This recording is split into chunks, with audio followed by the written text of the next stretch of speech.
최근 10년 가운데 가장 낮은 것으로 나타났습니다. 오늘은 전국에 구름이 많이 낀 가운데 수도권과 강원 내륙 지역은 저녁부터, 충청과 전북 내륙, 경북 북부 내륙은 밤부터 눈이나 비가 오기 시작하겠습니다. 서울의 현재 기온은 4.1도입니다. KBS 1라디오 4시 경제뉴스, 지금까지 아나운서 박노원이었습니다. KBS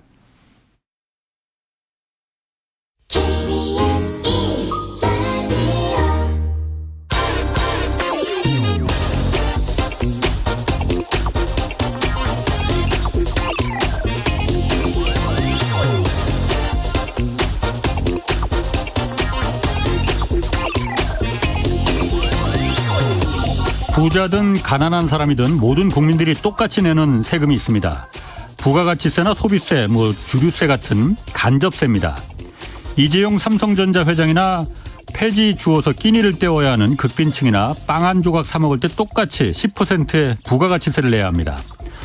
소득이나 자산에 비례해서 내는 이 직접세와 달리 간접세는 모든 국민이 똑같이 부담하기에 어려운 계층에 더 충격이 크지만 역설적으로 거부감이 좀 덜합니다.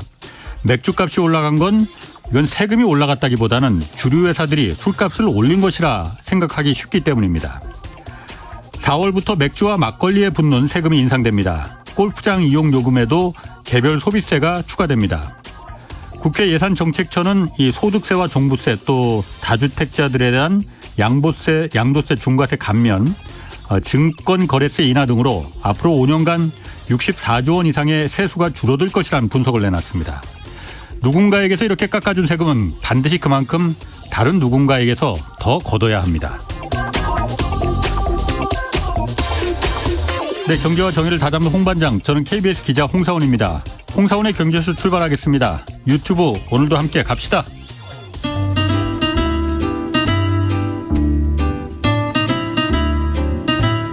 얽히고 설킨 국제정세는 이분이 가장 잘 압니다. 지구본 연구소 최준영 박사의 세계경제 리포트. 네, 14억 중국 인구가 감소하기 시작했습니다. 인도가 조만간 중국을 제치고 세계 최대 인구 대국으로 올라서면서 세계 공장도 이제 중국에서 인도로 넘어가는 거 아니냐 이런 가능성 점쳐지고 있습니다. 최준영 법무법인 율촌 전문위원 나오셨습니다. 안녕하세요. 네, 안녕하세요. 중국 하면 인구 대국 14억 인구 먼저 떠오르는데 그렇죠. 줄어드는 겁니까 이제? 네. 중국도 이제 공식적인 발표로 네. 이제 작년에 이제 2021년 말에 비해서 2022년 85만 명이 줄어들었다. 어떻게 보면은 그 참 드문 일이죠. 보면은 인구가 이제 감소하기 시작을 한 거죠. 그래서 출생 인구는 작년에 956만 명이 태어났는데 사망자가 1,041만 명으로 이제 사망자가 더 많았죠. 그래서 원래 당초 예상에는 2030년 정도부터 중국 인구가 정점을 찍고 내려올 것이다라고 했는데 지금 현재 예상보다 한 8, 9년 정도 빠르게 지금 진행이 되고 있습니다. 사실 중국의 인구는 지난 40년 동안 돌이켜보면 한 6억 6천만 명에서부터 14억 명으로 어마어마하게 증가를 했는데 이제 이런 흐름 자체가 이제 바뀌고 있다라는 이야기가 나오고 있습니다. 근데 중국 하면은 중국 인구가 사실 인구 문제 하면은 지금 우리가 중국 걱정할 때는 아닌데 우리가 더 정말 심각하긴 하지만은 중국은 왜 한 자녀만 가질 수 있잖아요. 애 둘 낳으면은 세금 받고 막 그러잖아요. 그렇죠. 여러 가지 사회적 불이익을 많이 줬었죠. 그래서 그럼 그 영향 때문에 그런 거예요? 그렇습니다. 그렇게 보시면 이제 되겠고요. 그러니까 기본적으로 사회가 오랫동안 자녀는 하나만 낳아야지라고 생각하는 것들이 이제 지난 한 40년 동안 유지되다 보니까 한 자녀에 이제 익숙한 시스템이 됐고요. 다른 한편으로 보면 이제 그 생활비가 우리나라랑 비슷하죠. 자녀를 양육하고 결혼하고 들어가는 비용을 도저히 감당할 수가 없어서 결혼을 포기하는 경우도 되게 많고요. 그다음에 여성들의 결혼 연령이 이제 올라간 것도 있고 그다음에 우리와 좀 비슷하지만 다른 거는 뭐냐면은 극심한 성비 차이가 있습니다. 남녀의 차이. 그래요? 그러니까 남자가 많습니다. 훨씬 많습니다.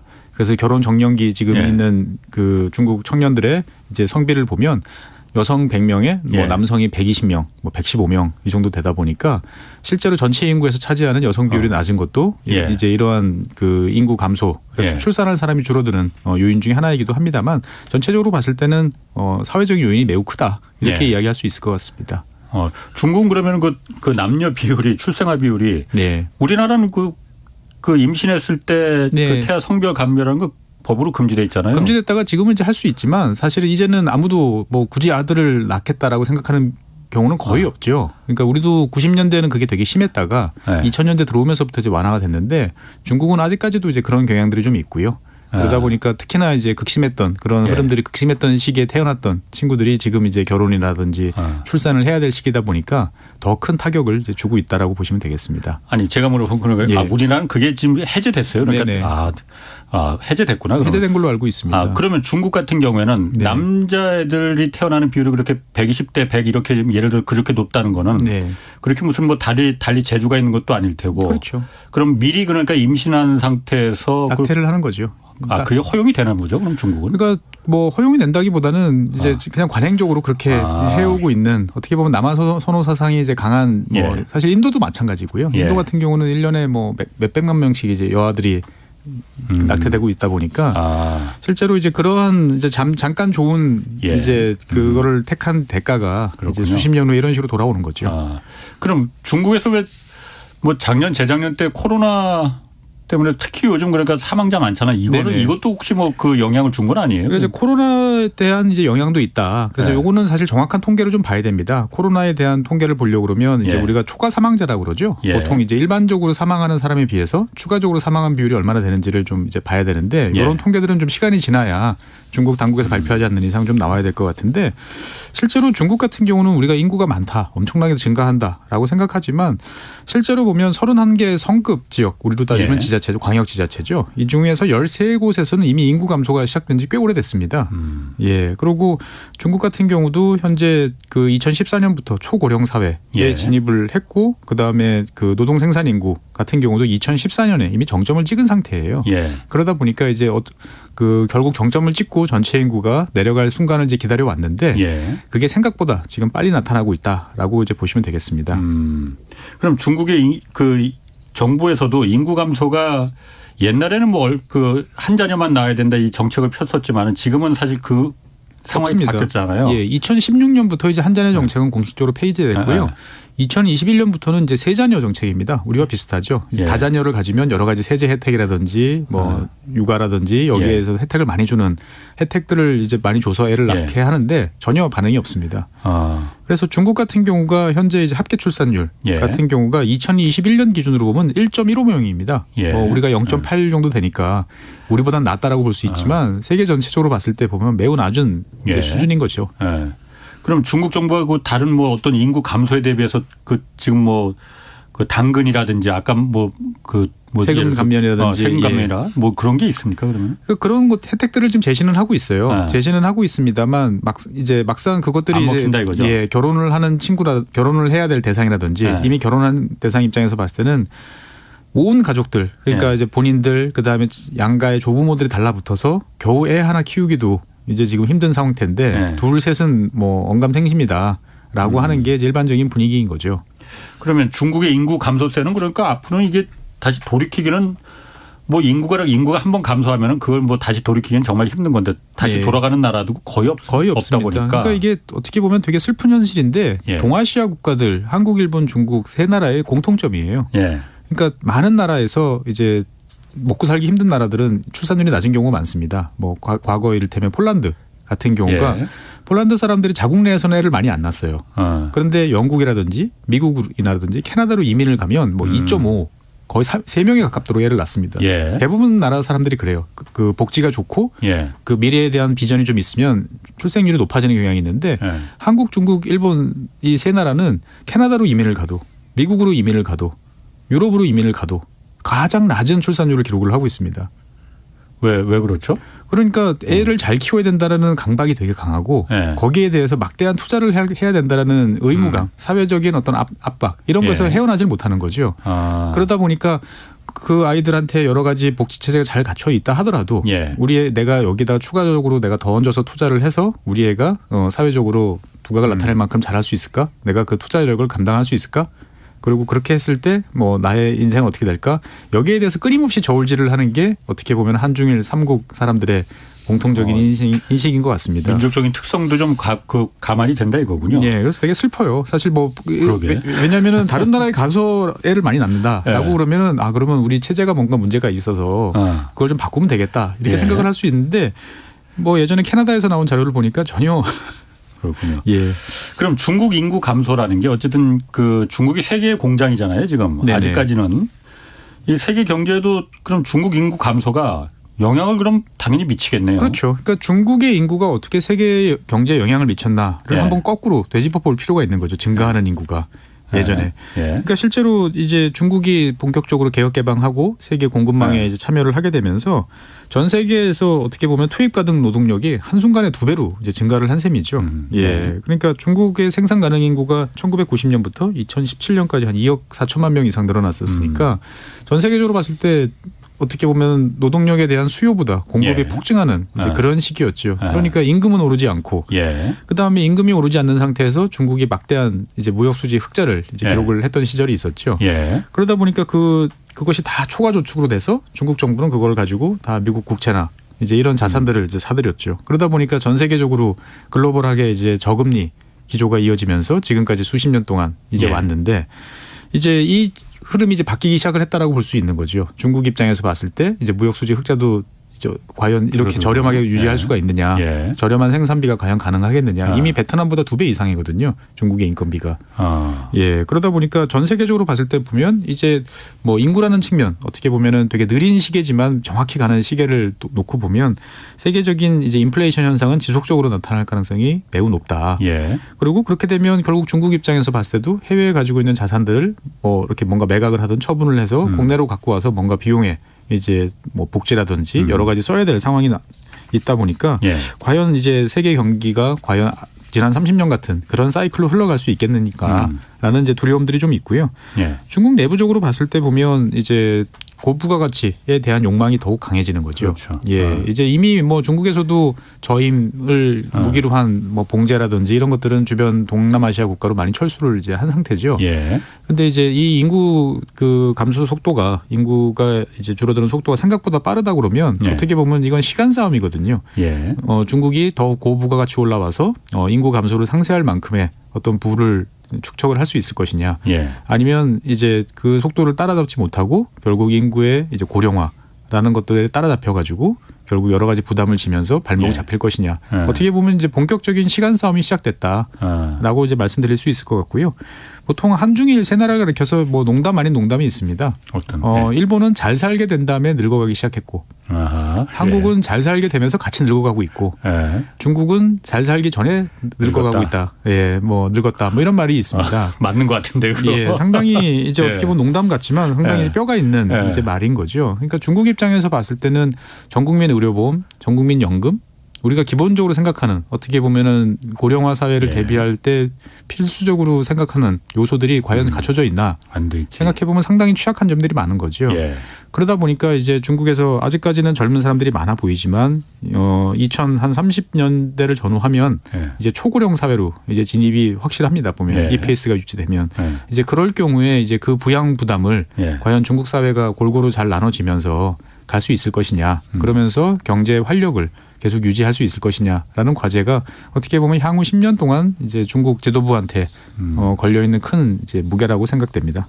그럼 사실 중국이 그 경제적인 그 가장 큰 자산이 지금이야 좀 달리 볼 수도 있겠지만 어쨌든 인구잖아요. 그렇습니다. 농민공, 아까 말씀하신 대로 2억 명이 넘는 인구들이 풍부한 노동력. 그 양질의 노동력이잖아요, 또. 근데 인구도 감소하고 또 성장률도 예전만큼 못해요.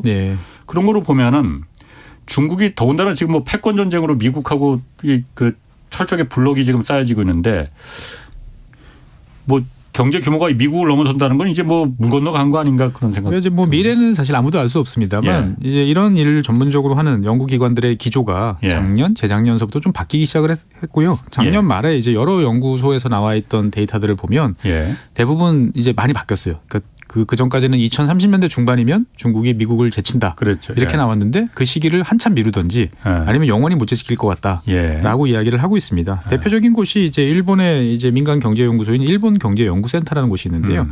여기에서 작년 14일 날 이제 아시아 태평양 18개국을 대상으로 해가지고 이제 아시아 경제 중기 예측 2035년까지 예측을 이제 보고서를 내놨어요. 근데 이제 이 보고서는 이제 사실 매년 나옵니다. 그러면서 조금씩 이제 바뀌고 수정이 되는데 2020년에는 중국 경제 규모가 미국을 앞지르는 시기를 2029년으로 예상을 했었어요. 그러다가 예. 2021년에는 2033년으로 이제 4년을 뒤로 미뤘는데 요번에 2022년에는 2036년이 지나도 아마 쉽지 않을 것 같다라고 이제 이야기를 한 거죠. 보면은. 그게 인구 문제 때문은 아닌 거죠, 그러니까. 그러니까 이제 전체적인 요인들이 몇 가지 작용을 하고 있어요. 그러니까 뭐 사실은 이제 인구 자체보다도 최근에 중국이 보여주는 모습에 대한 어떻게 보면 비판적 시각이 그런 식으로 드러난 것 같아요. 여러 가지 이제 코로나를 빙자한 여러 가지 규제, 뭐 그다음에 3연임을 둘러싼 이제 갈등 이런 속에서 되게 기업인들 이제 그 민간 기업들을 많이 쥐어짰지 않습니까? 그러다 보니까 중국이 그동안 보여줬던 놀라운 이제 민간 부문에서 혁신 역량이라는 게 많이 훼손이 됐고 이거를 회복시키려면 꽤나 많은 시간이 필요할 것인데 과연 그때까지 버틸 수 있을 것인가. 그다음에 제로 코로나에 따른 이제 후유증도 분명히 이제 존재를 하고 있고 그다음에 이제 미국의 어떤 반도체를 포함한 이제 기술 분야에서의 포위망. 그다음에 또 한편으로 보면 아까 말씀드렸던 초고령화에 대한 이제 대비가 부족한 어떤 이런 것들이 이제 함께 작용을 하면서 연구기관들 입장에서 봤을 때는 이제 좋은 시절은 많이 지나갔고 앞으로는 이제 힘든 시기가 남아 있는 거 아니냐라고 이야기를 하는 거죠. 반면 이제 미국 같은 경우는 이런 면에서 봤을 때는 오히려 돋보이는 면들이 있는 거죠. 지속적으로 인구가 유입이 되고 있고 뭐 젊은 노동력들이 계속 유입이 되다 보니까 어떻든 간에 미국 같은 경우가 뭐 전 세계적으로 봤을 때 한 4등 정도의 이제 인구 규모를 가지고 있는 나라인데 이런 나라가 계속 새로운 이제 그 노동력이 투입되고 있다는 것들은 상당히 장점인 것이죠 보면.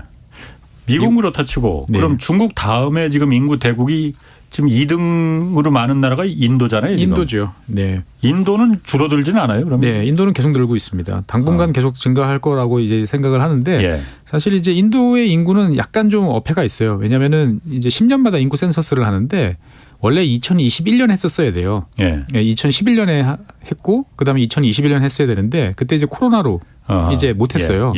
그러면은 이제 2023년 올해쯤이면 이제 뭐 어차피 이제 위드 코로나 다 됐으니까 뭔가를 해야 되는데 인도 정부가 할 기색을 안 보이고 있어요. 코로나 왜 그렇죠? 왜 안 하지? 그게 이제 돈이 많이 들어서 상당히 정치적인 문제가 있습니다. 그러니까 뭐냐면은 이제 모디 총리가 이제 몇 년 사이에 이제 자랑스럽게 내세운 그 공약 달성 사항들이 있습니다. 뭐 이를테면 모든 집에 다 전기를, 집집마다 화장실을 했는데 인구 센서스를 해보면 그런 사항들에 대한 조사도 같이 되거든요. 그러다 보니까 전기와 화장실이 없는 집이 많나 보죠. 그러니까 이제 그 선거를 앞두고 있는데 과연 이제 그렇게 리스크한 작업을 굳이 하고 싶지는 않다라는 속내가 있는 거죠. 그래서 인도 인구는 보통 이제 추계를 많이 합니다. 추계를 하는데 그래도 수십 년 동안 하다 보니까 꽤 정확하게 나와요. 그래서 현재 중국 인구는 뭐 14억 한 1,500만 명 내외 정도라고 보통 이야기를 이제 하고 그래서 지금 중국보다 인도 인구가 많냐라고 하면 이 데이터들은 데이터에 따라 좀 다른데 대부분의 데이터들이 그 추계들이 올해 하반기 즉 6월에서 7월 정도 되면 이제 중국이 이제 인도에 밀려서 이제 2위로 내려가고 인도가 최대 인구가 된다라고 이제 데이터들은 이제 말을 해주고 있습니다. 그 추계에 따르면 어쨌든 인도 인구는 계속 올라가고 있는 중이에요. 그러니까 중국은 지금 꺾인 거잖아요. 그렇죠. 중국 인구는 꺾였으면 이제 확인이 된 거고 이제 인도 인구는 계속 증가하고 있다는 것이 이제 아직까지는 나오고 있습니다. 보면. 그럼 인도는 인구 통제나 중국처럼 뭐 한 자녀만 낳아라 뭐 이렇게 극단적인 방법이긴 하지만은 그렇게 인구 통제를 하거나 그런 건 아니에요. 아닙니다. 그러면? 인도는 어떻게 보면은 이제 중국보다 훨씬 먼저 가족 계획, 어떻게 보면 세계에서 가장 먼저 가족 계획, 뭐 인구 계획, 인구 통제 이런 정책들을 실시하고 많은 지원을 받았었어요.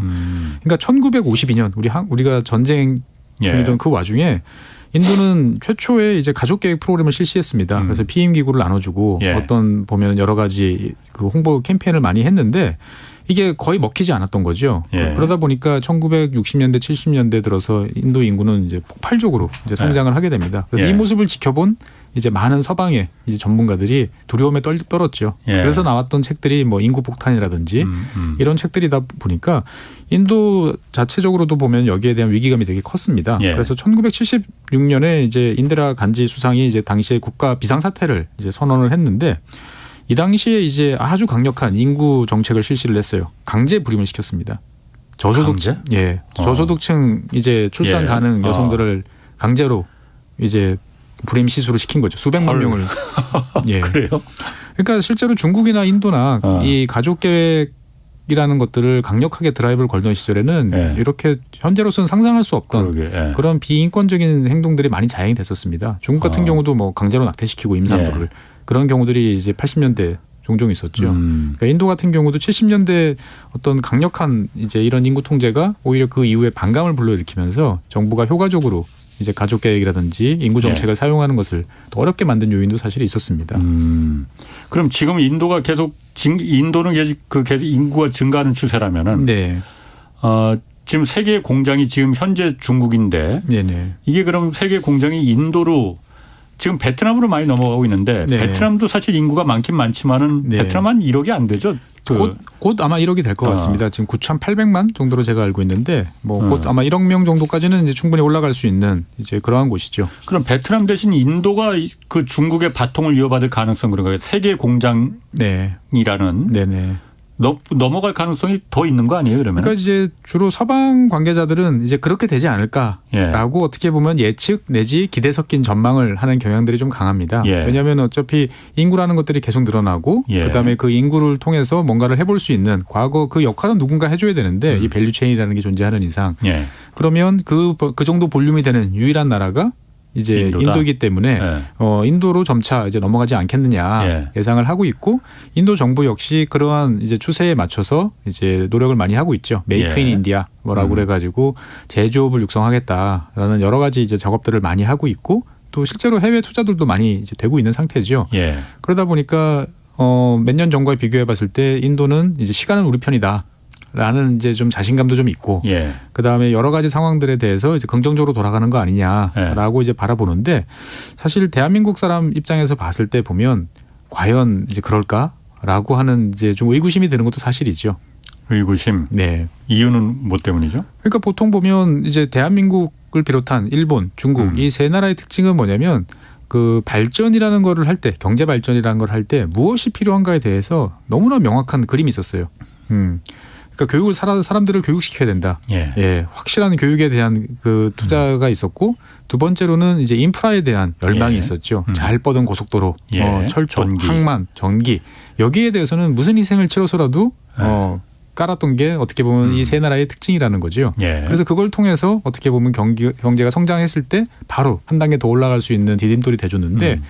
인도 같은 경우는 이제 뭐 잘 아시는 것처럼 그동안에 이제 고질적으로 어떤 이런 인프라 부족에 관한 여러 가지 문제들을 겪어왔는데 아직까지도 여기에 대해서 아주 확실한 뭐 국가 차원의 어떤 돌파구라든지 뭐 투자 확대 이런 것들이 잘 안 보인다는 점이 이제 상당히 단점인 거죠. 그러다 보니까 과연 이제 경기가 좀 성장하고 뭐 투자가 늘어나고 그다음에 기업들이 어느 정도 올라갈 수 있을 텐데 그럴 때 과연 그것들을 받쳐줄 만큼의 인프라를 잘 해줄 수 있겠느냐라는 이제 걱정들을 다들 하는 거죠. 사실 대한민국이나 중국이나 뭐 일본 마찬가지겠지만 대학 이제 예전에 대학생들이 희귀하던 시절에도 대학생 중에 일부는 항상 토목, 건축 어떻게 보면 현장에서 이제 작업하는 것들을 그 거부하지 않던 존재들이 있었는데 인도 같은 경우는 독특하게도 대학생들 중에서 그러니까 이제 고등교육을 받는 사람들 중에서 가장 인기가 낮은 분야가 토목입니다. 그거는 되게 천한 일자리라고 생각을 하는 거죠. 현장에 나가서. 그러니까 다 인도의 대학생들은 이제 주로 소프트웨어, 이제 사무실에서 앉아는 사무직에 이제 그 선호를 하다 보니까 인도 정부가 막상 이제 그런 투자를 하려고 해도 현장에서 실제로 발로 뛰면서 작업 현장을 이제 감독하고 뭔가를 해줄 인력들이 많이 부족하답니다.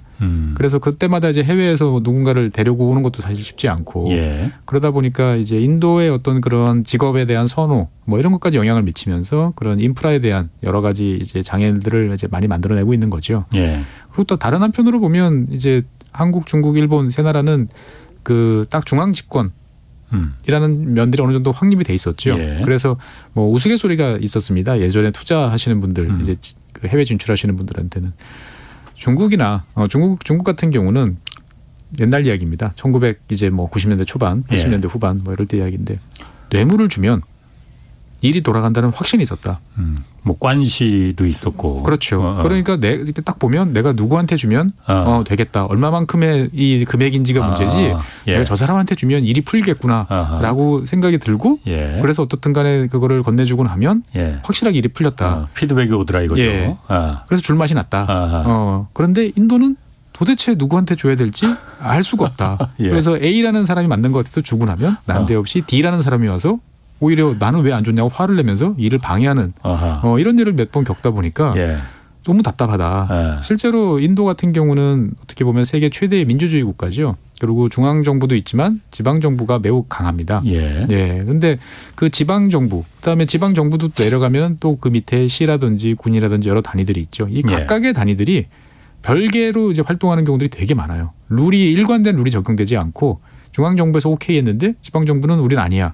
또 지방 정부는 오케이 했는데 그 밑에 있는 시 단위로 내려가면 우린 지역 주민들이랑 전혀 합의가 안 됐는데 라고 하면서 이제 일이 안 되는 경우들이 되게 많죠. 그러다 보니까 우리나라 뭐 포스코 같은 경우도 과거에 이제 인도 진출을 벌써 10수년 전에 시도를 했다가 거의 10년 이상 시도했지만 결국 이제 좌절된 면들이 이제 그런 면들이죠. 그러다 보니까 이제 과거 중국식의 어떤 빠르고 효율적인 그 지원 체제에 익숙했던 사람들이 과연 인도에서 전혀 다른 그런 그 논리 구조가 작동하는 곳에서 활발하게 활동할 수 있을까라는 이제 걱정들을 많이 하고는 있죠. 근데 하지만 인도는 또 인도 나름대로 이제 자랑하는 풍부한 인력, 그 다음에 영어, 어떻게 보면은 서구적 사고 방식 이런 것들을 잘 활용을 하면 이제 시간이 걸리겠지만 결국 따라잡을 수 있다라고 이제 이야기를 하고 있기도 합니다. 그 인도 같은 경우는 인구가 많다는 그 절대 인구가 많다는 그 양적인 면도 장점이지만은. 예전에 그 경제쇼에서 인도 전문가분이 제가 그분 이름이 생각이 안 나는데 그분이 한번 나와서 그런 얘기를 했었거든요. 인도는 연령이 굉장히 젊다는 거예요. 신시얼 이런 맞습니다. 박사가 있었는데 그분이 연령이 굉장히 젊다는 거예요. 인도는. 예. 그러니까 이제 0세에서부터 14세 정말 젊죠. 0세에서도 만 14세까지 인구를 따져보면 중국 같은 경우는 이게 전체 인구에서 차지하는 비중이 18%가 안 돼요. 그런데 인도는 31%입니다. 그러니까 지금 앞으로도 이제 커서 아기를 많이 낳을 수 있는 그러한 인구들이 이제 훨씬 비중이 중국보다 거의 2배 가까이 이제 된다는 거고 반면에 이제 고령화 나이가 많이 들어서 이제 부양비를 필요로 하는 이분들 같은 경우는 65세 이상 같은 경우는 중국은 한 13% 14% 정도 되는데 인도는 아직 5% 수준이에요. 그러다 보니까 이제 인구 구조가 아직 피라미드 이제 형태에서 이제 조금 바뀌고 있는 이제 정도 수준이라는 거죠. 그러니까 보통 경제가 성장할 때 인구가 피라미드 형태에서 종 모양으로 바뀔 때 이렇게 밑에가 좀 갸름해지기 시작할 때가 이제 인구 배당 효과라는 게 생기면서 이제 경제가 본격적으로 성장할 수가 있습니다. 인구 배당 효과? 예, 인구 보너스라고 보통 이야기를 하는데 인구가 계속 늘어나면 그 늘어나는 인구를 감당하기 위해서 해야 되는 최소한의 뭔가를 하기 위해서 국가가 이 뭔가 사람들한테 제대로 투자를 하거나 이제 교육을 시키거나 인프라를 깔 여력이 이제 별로 없다라는 거죠. 그런데 이제 어느 순간 갑자기 이제 그 새로 태어나는 친구들이 이제 줄기 시작했다. 이를테면 100만 명이던 때를 지나서 이제 80만 명으로 떨어졌다. 그러면 그 20만 명의 여력을 활용해 가지고 다른 쪽에 투자할 수 있는 국가가 이제 비용을 집행할 수 있는 여력들이 생기게 되는 거죠. 줄어든 만큼? 네, 줄어든 만큼. 그러면 그걸 통해서 어떻게 보면 교육이라든지 복지라든지 뭐 여러 가지 산업 발전이라든지 쓸 수 있는 여력들이 생기면서 경제가 성장하는 경향들이 거의 모든 국가에서 나타납니다. 그러다 보니까 이제 피라미드에서 이 인구 구조가 바뀔 때 요거를 이제 인구 배당 효과라고 그러는데 이 인구 배당 효과가 이제 보통 한 세대 정도 지속이 됩니다. 그러면서 이제 고령화 부담이 높아지면 이제 인구 배당 효과가 끝나는 거죠, 보면은. 근데 인도 같은 경우는 이제 인구 배당 효과를 이제 본격적으로 기대할 만한 이제 상황이 점점 도래하고 있고 실제로 도래했다라고 이야기를 하고 있는 거죠. 그러니까 인도 같은 경우는 여전히 한 2% 정도의 인구 성장률을 이제 유지를 하고 있고요. 지역에 따라 근데 인도는 또 재밌는 게 편차가 되게 큽니다. 전체 출산율은 이제 2.0명 밑으로 내려왔어요. 2.0명 밑으로 내려왔는데, 그러니까 전체 22개 주 중에서 17개 주에서는 뭐 1.8, 1.7 정도까지 내려왔어요. 그런데 나머지 주가 이제 2.0을 훌쩍 뛰어넘어가지고 전체 인구를 이제 증가시키는 이제 일을 하고 있는 거고요. 나머지 몇 개 주가 그렇게 많지는 않는가 보네. 인구수가 많이 늘어나는 데가. 그렇죠. 인구가 지금 현재 그 2명 이상으로 돼 있는 주는 22개 주 가운데 5개 주. 주로 이제 북부에 있습니다. 인도 북부. 그러니까 또 재밌는 게 인도 북부는 인구가 계속 늘어나요.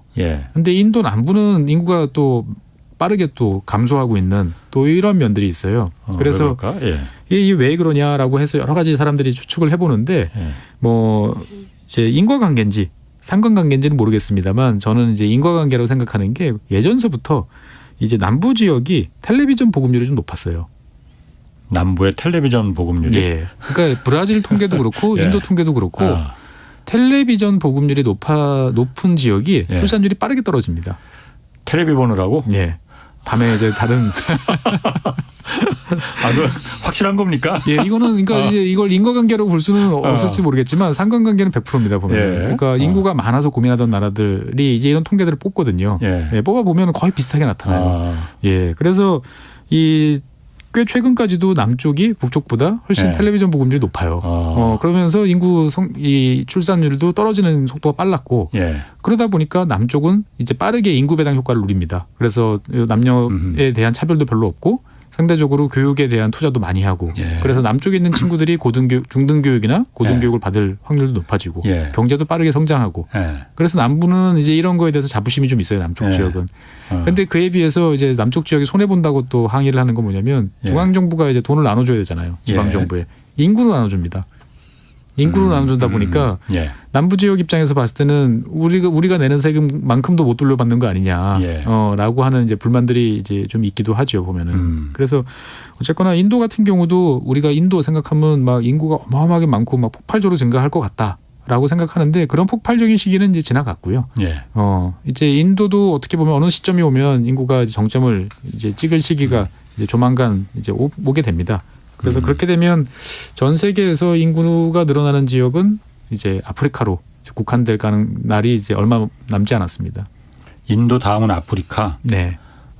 그런데 아까 제가 그거 한번 좀 물어보려고. 인도의 남부 지역이 인구가 줄어드는 게 텔레비전 보급률하고 뭐 하여튼 예. 그럴 것 같아요. 근데 어쨌든 어떤 나라든 네.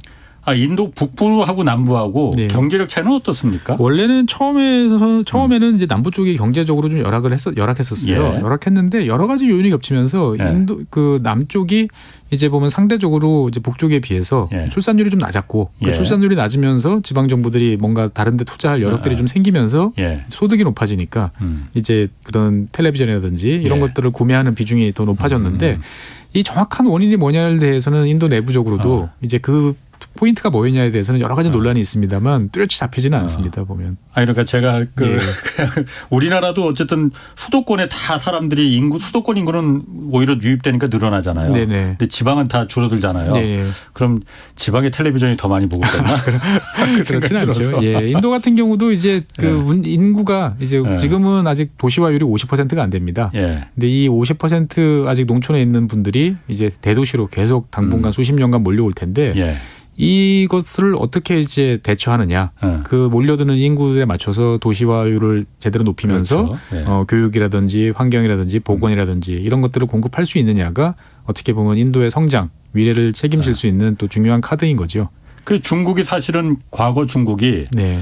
91년에 WTO 가입하면서 농민공들이 다 도시로 몰려와서 그 노동력을 저렴한 노동력을 네. 세계 공장 역할을 한 데는 그 농민공들이 큰 그렇습니다. 역할을 한 거잖아요. 희생이 그렇습니다. 있었던 거잖아요. 그렇습니다. 인도도 그러면 역시 마찬가지로 네. 중국의 농민공처럼 네.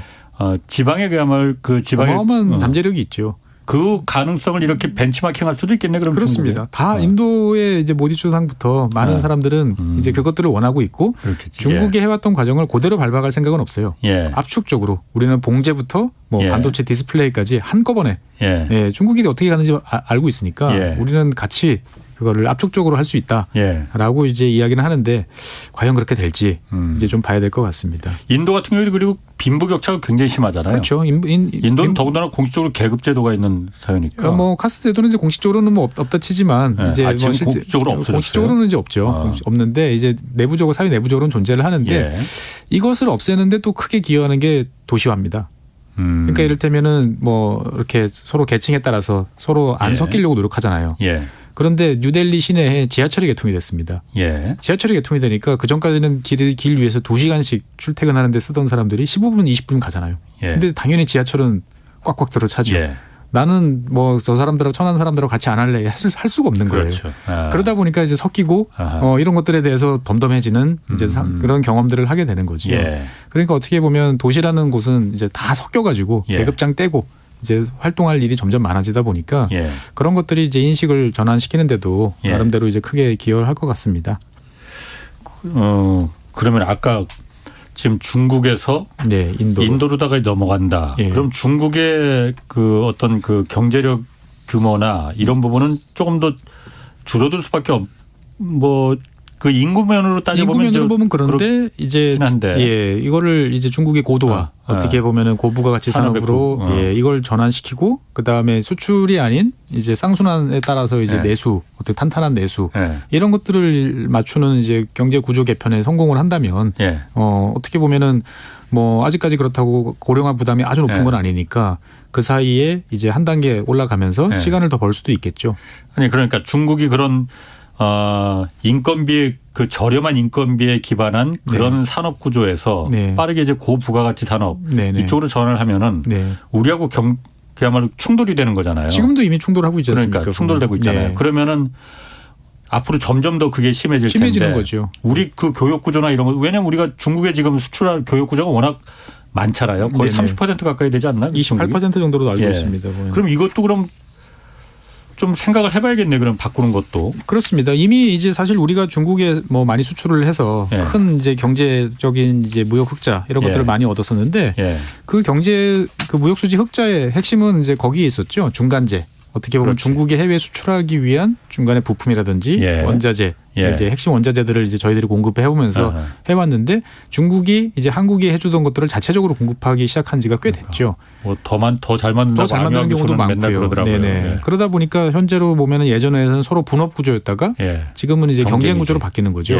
어떻게 보면 예전에 일본하고 우리하고의 관계랑 이제 비슷해지는 거죠. 보면은 오히려 그거보다 중국의 성장이 더 빨라지는 이제 그러한 면이다 보니까.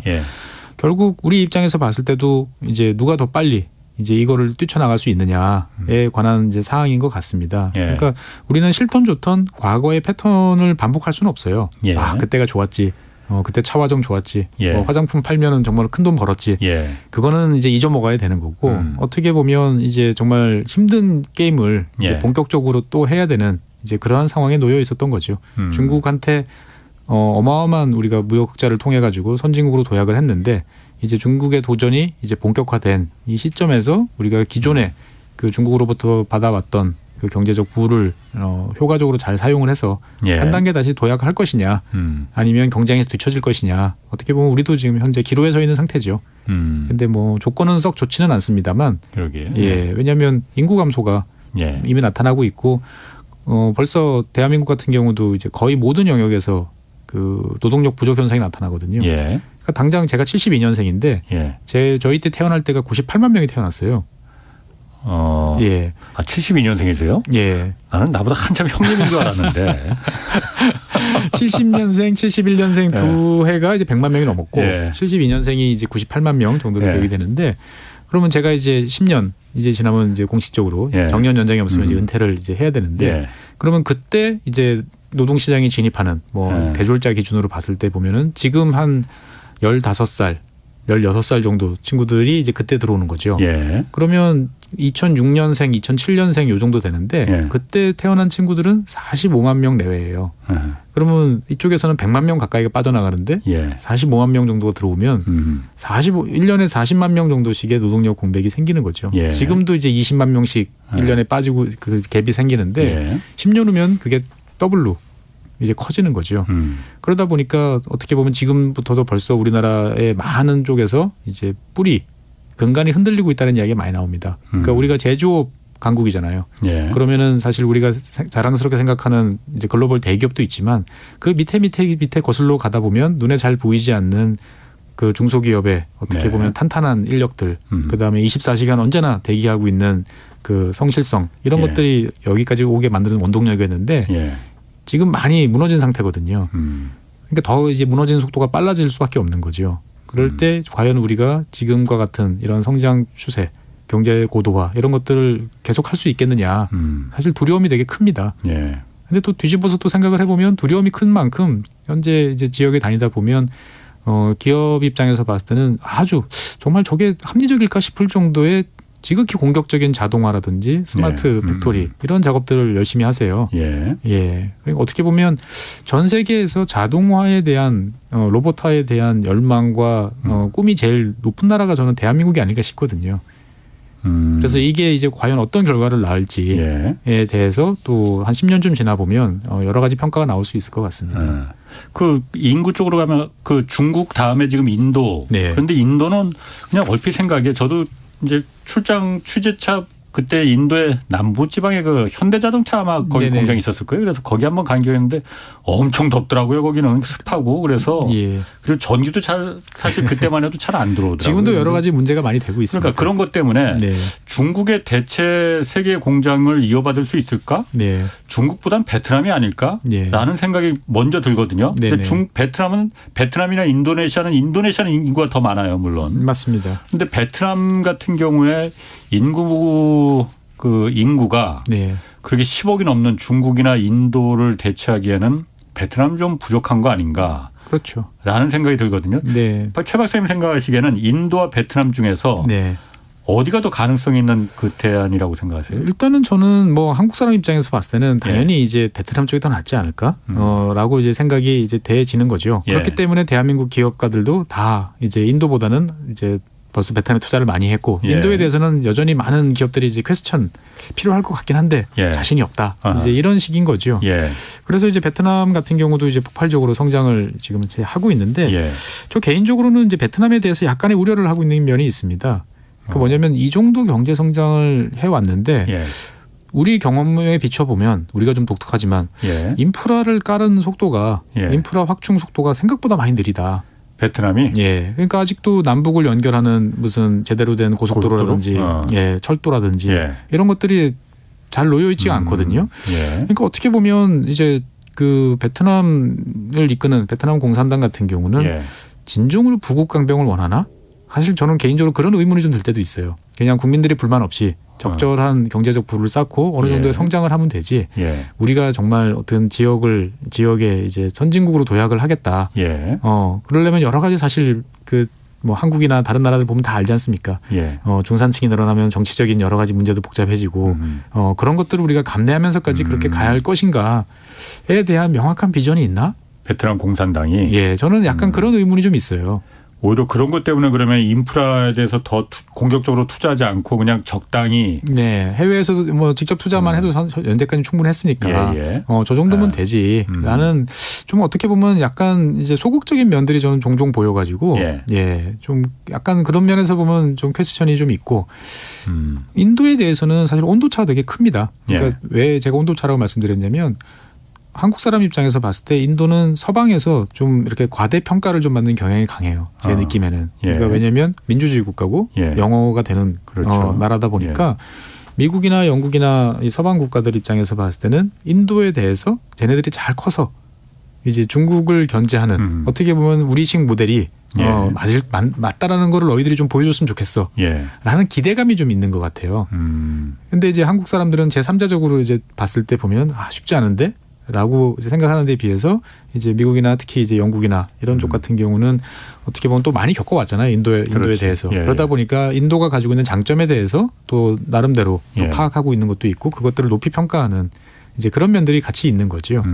그러다 보니까 어떻게 보면 우리 눈하고 그다음에 이제 서방 이제 유럽이나 미국의 눈하고 인도를 바라보는 시점이 좀 다른데 이게 누가 맞을지는 사실 좀 지켜봐야 될 것 같습니다. 사실 인도 같은 경우는 그 지정학적으로도 인도가 그러니까 쿼드에도 지금 가입되어 있는 거잖아요. 그렇습니다. 일본하고 호주하고 인도하고 그런 정도로 지정학적으로도 매우 잘 자리 잡고 있는 거 아닌가. 그렇습니다. 이쪽 저쪽 잘 줄타기 할 수 있는. 어떻게 보면 이제 지금같이 블록화가 심해질수록 인도한테는 더 기회가 오는 거죠. 그 어느 블록이 인도를 제재하고 인도를 아웃시킬 생각을 하겠습니까? 다 내 편으로 끌어들이고 싶어 하지. 그러니까 어떻게 보면 블록화되는 세상에서 유일한 중립지대. 독자적인 생존 능력, 이런 것들을 가지고 더 자신의 목소리를 높여나갈 수 있는 거죠. 당장 인도 같은 경우는 이제 아마 인구가 1위가 확실해지면 이제 안전보장이사회 개편 강력하게 주장할 겁니다. 그래서 세계에서 인구가 가장 많은데 우리가 뭐가 그렇게 빠진다고? 우리 항공모함도 가지고 있고 핵무기도 가지고 있는데 달라. 그러면 이제 당연히 뭐 남미의 브라질 이런 나라들도 왜 남미에는 아무도 없냐? 달라고 할 수도 있을 거고 어차피 지금 러시아 때문에 안전보장이사회 뭐 개편해야 되는 거 아니냐라는 논의들이 있는데 그런 기회에서 인도는 사실 또 이제 하나의 꿈을 꾸고 있는 거죠.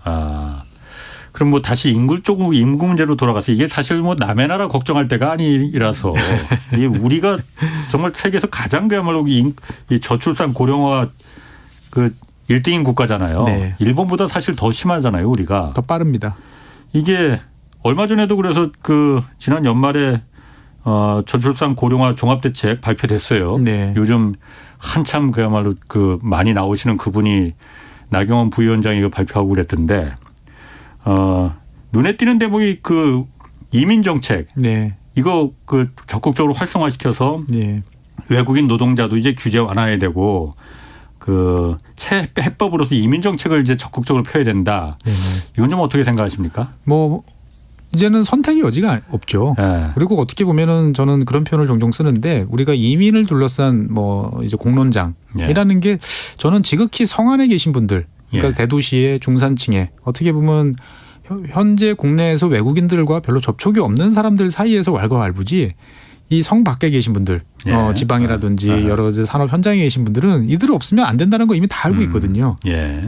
그렇기 때문에 저는 이미 사실 좀 늦은 면이 있다. 어떻게 보면 이거를 거부한다 그러면 대한민국은 말 그대로 소멸의 길로 가는 거고 지금이 제일 좋은 저는 찬스라고 보여지거든요. 왜냐하면은 이제 단순히 3D 업종 종사자들을 필요로 하는 게 아니고 이제 그 능력 있는 사람들을 많이 데려와서 우리와 같이 이제 뭔가를 영위해야 되는 사람들이잖아요. 그러면 좋은 사람들을 데려올 수 있는 요인 중에 핵심적인 게 뭐냐면 그 국가가 매력적이어야 돼요. 비슷한 월급 받으면 이왕이면 더 가보고 싶은 나라로 가서 일하고 싶어 하잖아요. 근데 대한민국이 현재 어떻게 보면 가장 그런 상황에 처해 있거든요. 그래서 전 세계 어딜 돌아다녀도 의외로 젊은 사람들이 한국어 몇 마디쯤 할 줄 알고 한국어 공부를 잘하고 한국말이 유창한 사람들이 많아요. 그런 사람들한테 어떻게 보면은 합리적인 이제 제안을 해주는 거죠. 너희들이 현지 공장 이런 데서 성실히 근무하면 한국에 와서 우리랑 같이 일하자. 일할 수 있게. 차별 없이 같이 일해서 너 능력으로 우리가 대우해 줄게. 라고 제안해 줄 수 있으면 제가 봤을 때 충분히 많은 사람들을 좋은 인력들을 확보할 수 있다고 저는 생각을 하거든요. 우리가 생각했던 것보다 대한민국은 훨씬 매력적인 국가예요. 그런데 중요한 거는 이를테면 뭐 글로벌 대기업이라 하더라도 그런 피부색도 다르고 종교도 다르고 이런 사람들이 와서 서울에 있는 헤드쿼터에 와서 일을 할 때 차별받지 않고 내 능력에 따라서 동등하게 대접받는다라고 느낄 수 있을까? 라고 생각해보면 아직까지는 조금 거리가 있죠. 그러니까 어떻게 보면 이민청을 만들고 안 만들고 이런 게 문제가 아니고 우리가 어떻게 보면 능력 있는 사람 인력들을 확보하기 위한 준비를 더욱더 빨리 이제 가져가야 되는 사실은 그게 결국은 우리 내부적으로 있는 차별이라든지 불평등 이런 것들을 또 해소하는 또 한 요인도 될 수 있다고 저는 생각하거든요. 그럼 이민을 받는 거 외에 사실은 뭐 아까 그 말한 그 저출산 고령화 그 위원회 거기서도 뭐 애들 셋 낳으면은 주택담보대출 이제 그 탕감해줘야 된다 뭐 그런 방법까지 나왔어요. 헝가리식 스타일인데 일정 부분은 효과는 이제 있습니다만. 실제로 그거는 이제 상당히 제한적이고 어떻게 보면 무한정 퍼부을 수는 없지만 저는 단기적으로는 한번 적용해 보는 것도 필요하지 않을까라는 생각도 듭니다. 그러니까 왜냐하면 이를테면 첫 번째 애한테 중요합니다. 저는 두 번째 애 낳는 것보다 저도 애를 둘 키우고 있지만 첫 번째 할 때 국가나 사회가 확실하게 도움을 준다라는 인식이 주면 두 번째도 할 수 있어요.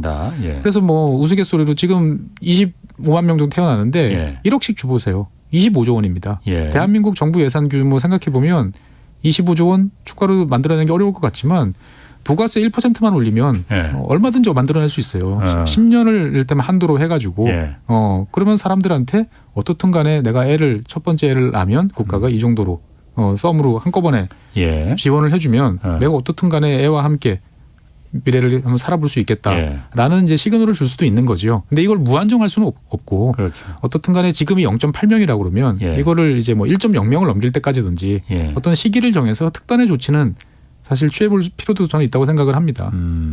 근데 사실 저희가 우리나라가 따져보면은 그냥 저출산 대책으로 다 쓰는 돈이 40몇 조 원이 되긴 돼요. 그런데 그게 전부 다 거기다 쓰는 게 아니고 무슨 넓게 보면 저출산. 그러니까 넓게 보면 다 저출산이다. 그렇습니다. 사회를 좋게 만들면 다 이제 출산율이 높아질 거라 생각하니까. 예. 그러니까 실질적으로 뭐 어떤 그런 저출산에 쓰는 예산은 극히 뭐 그렇게 많은 양이 아니더라고요. 그렇죠. 그러니까 실제로 이제 노동력 부족이나 이런 문제를 해결하려면 어떻게 보면 1960년대 북유럽이 선택했던 것처럼 내부적인 노동력을 끌어다 쓸 수 있는 만큼 최대한 끌어쓸 수 있는 체제도 빨리 만들어야 돼요. 그러니까 이제 남녀의 어떤 인건비 차이라든지 직장 내에서의 어떤 여러 차별 이런 것들이 없어서 놀고 있다 표면 안 되겠죠. 이제 산업 현장에 노동 현장에 나오지 않는 분들을 끌어낼 수 있는 그러한 요인들도 최대한 많이 하고 해외에서는 이제 유능하고 어떻게 보면 한국과 함께 살아갈 사람들도 데려오고 이런 작업들을 할 수 있는 건 뭐든지 다 지금 해봐야 되는 상황이 아닐까.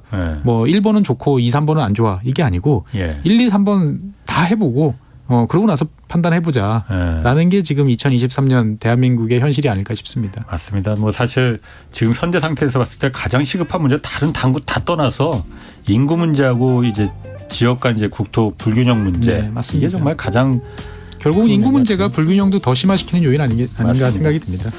자.